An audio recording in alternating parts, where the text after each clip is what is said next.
இன்றைக்கி நாம் கொஞ்சம் டிஃப்ரெண்ட்டாக 1/2 கிலோ அரிசியும் 1/2 கிலோ கறியும் வச்சு குலையாமல் குக்கரில் சிக்கன் பிரியாணி தான் பண்ண போகிறோம். வாங்க பண்ணலாம். Hello friends, welcome to my lovable recipes. நான் இன்றைக்கி ஒரு 1/2 கிலோ அளவுக்கு சிக்கன் எடுத்திருக்கேன். இது எலும்பு கறி ப்ளஸ் ஈரலோடு சேர்த்து கலந்து வாங்கி ஒரு 3 தடவை நல்லா கழுவி சுத்தப்படுத்தி எடுத்து வச்சுருக்கேன்.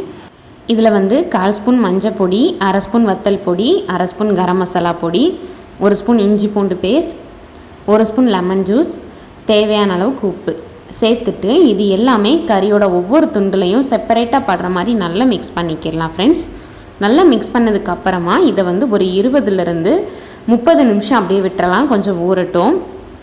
பிரியாணிக்காக இன்றைக்கி நான் 2 பெரிய வெங்காயம் எடுத்திருக்கேன், 2 தக்காளி நல்லா பழமாக எடுத்திருக்கேன். இது எல்லாத்தையுமே நல்லா ஸ்லைஸாக வெட்டிக்கிடலாம்.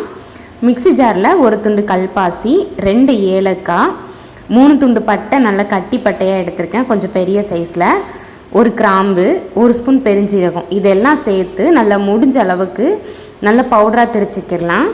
ரொம்ப ஃபைனாக இருக்கணும்னு இல்லை, பாருங்கள் முடிஞ்ச அளவுக்கு நல்லா பவுடராக திரிச்சாச்சு. இது கூட காரத்துக்காக 2 பச்சை மிளகா, 1 கைப்பிடி அளவு சின்ன வெங்காயம் சேர்த்து தண்ணி ஊற்றாமல் அரைச்சி எடுத்துக்கிடலாம்.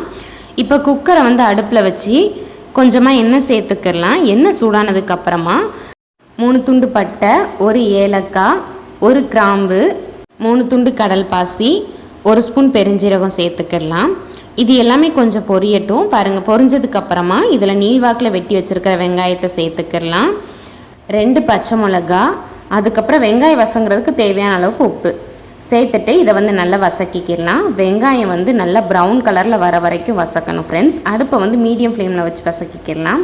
பாருங்கள், இந்தளவுக்கு வசங்கினதுக்கப்புறமா இதில் நம்ம இப்போ அரைச்சி வச்சுருந்தோம்ல ஒரு பேஸ்ட்டு, அதை உள்ளே சேர்த்து நல்லா வசக்கிக்கிடலாம். இப்போ அடுப்பை லோ ஃப்ளேமில் வச்சு வசக்குங்க, அப்படி இல்லாட்டி அடியில் பிடிக்க ஆரம்பிச்சிரும். கைவிடாமல் ஒரு 2 நிமிஷத்துக்கு நல்லா வதக்கிக்கிடலாம். பாருங்கள், 2 நிமிஷம் வதக்கினதுக்கப்புறமா 1 ஸ்பூன் இஞ்சி பூண்டு பேஸ்ட்டு சேர்த்து இதையும் ஒரு 2 நிமிஷத்துக்கு நல்லா கைவிடாமல் வதக்கிக்கிடலாம். பாருங்கள் ஃப்ரெண்ட்ஸ், 2 நிமிஷம் வதக்கினதுக்கப்புறமா இப்போது வெட்டி வச்சுருக்கிற தக்காளி பழத்தையும் உள்ளே சேர்த்து நல்லா வதக்கிக்கிடலாம். இந்த தக்காளி பழம் நல்ல வெந்து இதோட சாறு நல்ல வெங்காயத்தை கூட சேர்ந்து குலைவாக வெந்துடும். பாருங்கள், இந்த அளவுக்கு வெந்ததுக்கப்புறமா இப்போ இதில் ஒரு 25 ml புளிப்பு இல்லாத தயிர் சேர்த்துக்கிறேன்.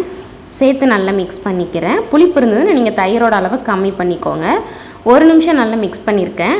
சுற்றி பாருங்கள், நல்லா எண்ணெய் பிரிஞ்சு வந்துருச்சுல்ல ஃப்ரெண்ட்ஸ். இப்போ இந்த ஸ்டேஜில் நான் ஊற வச்சு வச்சுருக்கிற கறியை உள்ளே சேர்த்து நல்லா கலந்துக்கிறேன். வதக்கின வெங்காயம் தக்காளியோட கறி நல்லா மிக்ஸ் ஆகிற அளவுக்கு கலந்துக்கிறணும் ஃப்ரெண்ட்ஸ். பாருங்கள், இந்த அளவுக்கு நல்லா மிக்ஸ் பண்ணதுக்கப்புறமா லெமன் சாறு சேர்த்துக்கிடலாம். கறியை ஊற வைக்கும் போது லெமன் ஜூஸ் சேர்த்தோம். மொத்தமாக எனக்கு ஒரு 1/2 லெமன் ஜூஸ் தேவைப்பட்டிருக்கு. சேர்த்துட்டு இதை ஒரு தடவை மிக்ஸ் பண்ணிவிட்டு ஒரு 2 நிமிஷத்துக்கு அப்படியே விட்டுட்டேன். பாருங்கள், சுற்றி நல்ல கறியிலேருந்து தண்ணி பிரிஞ்சு வருது. இப்போ அளவு தண்ணி சேர்த்துக்கிடலாம். இந்த உலக்கில் தான் 1/4 உலக்கு அரிசி இறந்து வச்சுருக்கேன். அதனால் 1:1 அப்படிங்கிற ரேஷியோ படி 1/4 உலக்கு தண்ணி சேர்த்துக்கலாம். சேர்த்துட்டு பிரியாணிக்கு தேவையான அளவுக்கு உப்பு சேர்த்து ஒரு தடவை கலந்துட்டு அடுப்பை ஹை ஃப்ளேமில் வச்சிடலாம், கொதிக்கட்டும். இங்கே பாருங்கள் ஃப்ரெண்ட்ஸ், நான் 1/4 உலக்கு அரிசி எடுத்து நல்லா கழுவி சுத்தம் படுத்திட்டு ஒரு 1/2 மணி நேரம் ஊற வச்சு எடுத்து வச்சுருக்கேன். இப்போ நமக்கு நல்ல தண்ணியும் கொதிக்குது. இந்த ஸ்டேஜில் நம்ம ஊற வச்சு வச்சுருந்த அரிசியை உள்ளே சேர்த்துக்கலாம். இந்த மாதிரி கொஞ்சம் கொஞ்சமாக பரத்தி சேர்த்துக்கிடலாம் ஃப்ரெண்ட்ஸ். அரிசியை சேர்த்துட்டு ஒரு தடவை நல்லா மிக்ஸ் பண்ணிவிட்டு உப்பு உரப்பு புளிப்புலாம் கரெக்டாக இருக்கான்னு பார்த்துக்கோங்க.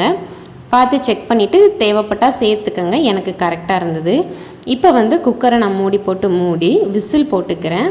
இந்த விசில் எப்படி போடணுன்னா அடுப்பை மீடியம் ஃப்ளேமில் வச்சு ஒரு விசில் போட்டு எடுத்துக்கிடலாம் ஃப்ரெண்ட்ஸ். அப்படி பண்ணும்போது தான் நமக்கு சாதம் குலையாமல் தனித்தனியாக இருக்கும். பாருங்கள், எனக்கு ப்ரெஷர் எல்லாமே போயிருச்சு.